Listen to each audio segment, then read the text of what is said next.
podcast on principles of biotechnology. Among many the two core techniques that enabled birth of modern biotechnology are genetic engineering and bioprocess engineering. Genetic engineering techniques to alter the chemistry of genetic material DNA and RNA to introduce these into host organism and thus change the phenotype of the host organism.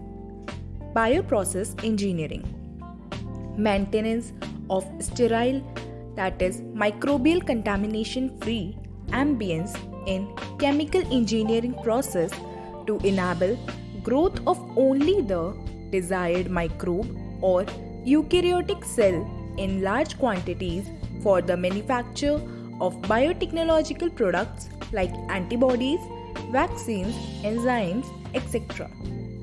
Let us now understand the conceptual development of the principles of genetic engineering. You probably appreciate the advantages of sexual reproduction over asexual reproduction. The former provides opportunities for variations and formulation of unique combinations of genetic setup, some of which may be beneficial to the organism as well as the population. Asexual reproduction preserves the genetic information, while sexual reproduction permits variation. Traditional hybridization procedures used in plant and animal breeding very often lead to inclusion and multiplication of undesirable genes along with the desired genes. The techniques of genetic engineering, which include creation of recombinant DNA, use of gene cloning and gene transfer, overcome this limitation and allows us to isolate and introduce only one or a set of desirable genes without introducing undesirable genes into the target organism. Do you know the likely fate of a piece of DNA which is somehow transferred into an alien organism?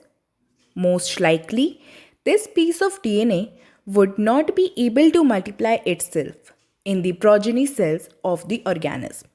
But when it gets integrated into the genome of the recipient, it may multiply and be inherited along with the host DNA.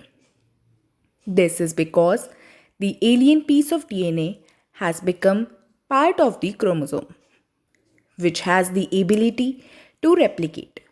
In a chromosome, there is a specific DNA sequence called the origin of replication, which is responsible for initiating replication. Therefore, for the multiplication of any alien piece of DNA in an organism, it needs to be a part of a chromosome, which has a specific sequence known as origin of replication. Thus, an alien DNA is linked with the origin of replication so that this alien piece of DNA can replicate and multiply itself in the host organism. This can also be called as cloning or making multiple identical copies of any template DNA. Let us now focus on the first instance of the construction of an artificial recombinant DNA molecule. The construction of the first recombinant DNA emerged from the possibility of linking a gene encoding antibiotic resistance with a native plasmid, that is, autonomously replicating circular extrachromosomal DNA of Salmonella typhimurium. Stanley Cohen and Herbert Boyer accomplished this in 1972 by isolating the antibiotic resistance gene by cutting out a piece of DNA from a plasmid which was responsible for conferring antibiotic resistance. The cutting of DNA at specific locations became possible with the discovery of the so-called molecular scissors. restriction enzymes.